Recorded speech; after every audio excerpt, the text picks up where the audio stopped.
Je m'appelle Marie-Hélène Comeau, je suis une artiste visuelle. Je viens de Montréal au Québec et j'habite au Yukon depuis 1992. Dans mes toiles, j'essaie d'explorer plus ma relation avec ce territoire nordique-là qu'est le Yukon. J'explore comment je me sens face à ce territoire-là. Donc, c'est l'émotion que je dois reproduire en 2D, en fait, sur une toile.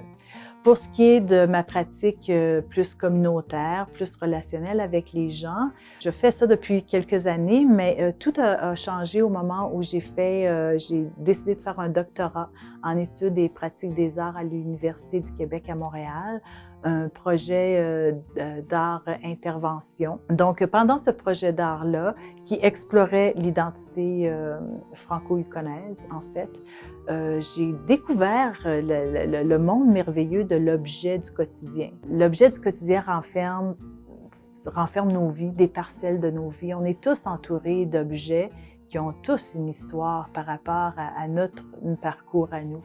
Par ces objets-là, le récit des gens émerge et émerge dans une création artistique aussi. Bien, il y a eu cette recherche-là doctorale que j'ai faite avec 10 femmes franco-yukonaises qui ont créé leur projet d'art à partir des objets qu'elles avaient apportés avec elles de leur lieu d'origine. Et dans leur projet d'art, elles parlaient aussi de leur vie au Yukon à travers un objet de leur quotidien yukonais.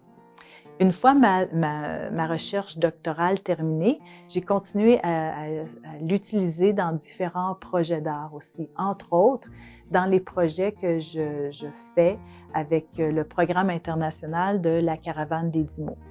La Caravane des 10 mots, ce sont 10 mots de la langue française qui sont choisis à chaque année. Les artistes francophones et francophiles de la planète s'emparent de ces 10 mots-là et font des projets d'art. J'utilise ces mots-là et j'ai jumelle avec des objets du quotidien. Il y a quelques années, c'est ce que j'ai fait en unissant le Yukon avec Madagascar. J'ai demandé aux gens du Yukon et aux élèves de l'école Émilie-Tremblay de faire des petits drapeaux sur lesquels ils allaient illustrer un objet nomade. C'est des objets qui ont une valeur sentimentale. On les a depuis longtemps ou on se souvient qui nous les a donnés ou avec qui on était. Donc, ils sont précieux pour notre histoire personnelle.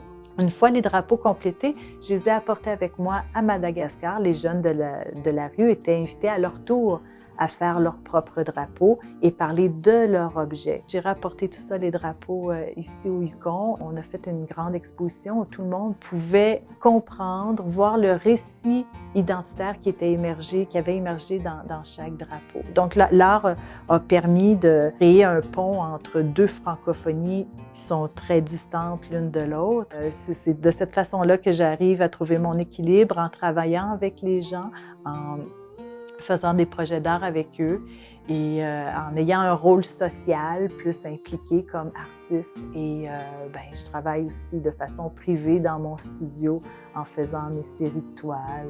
Et c'est ça, j'essaie de trouver cet équilibre-là entre ces deux univers-là qui complètent bien ma vie. J'ai besoin de ces deux aspects-là.